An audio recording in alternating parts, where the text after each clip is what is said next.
साथियों मौसम बड़ा अंधेरी वाला आ गया, अंधेरी वाला मौसम है। साजद है सब्जी वाला इंटरव्यू लवा है। हाँ साजद इंटरव्यू लवा है कुछ है।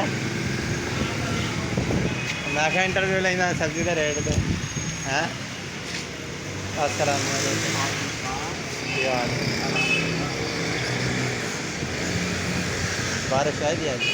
बारिश बादल तो बने आएगी बारिश।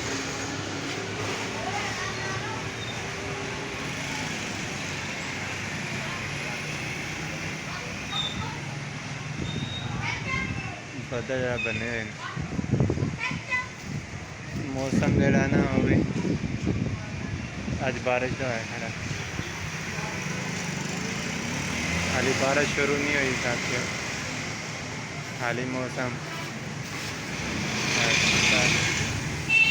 सब्जी वाली दुकान है थोड़े सामने, यह दुकान है अपने ला के लगा।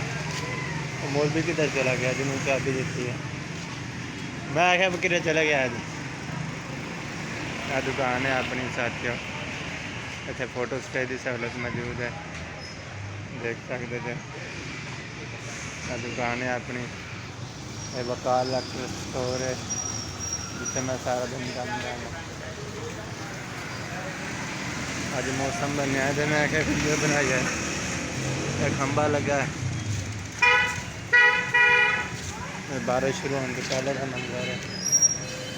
ये गली है अपनी, ये बच्चे पे देने हैं अपने घर वाले।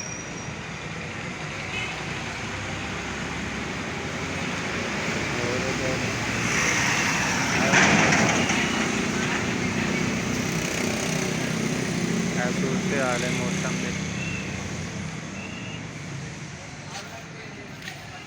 साथ। अज की वीडियो मौसम की सूरत हाल दसी है। मिलांगे न्यू वीडियो, इजाजत दे वाला ना।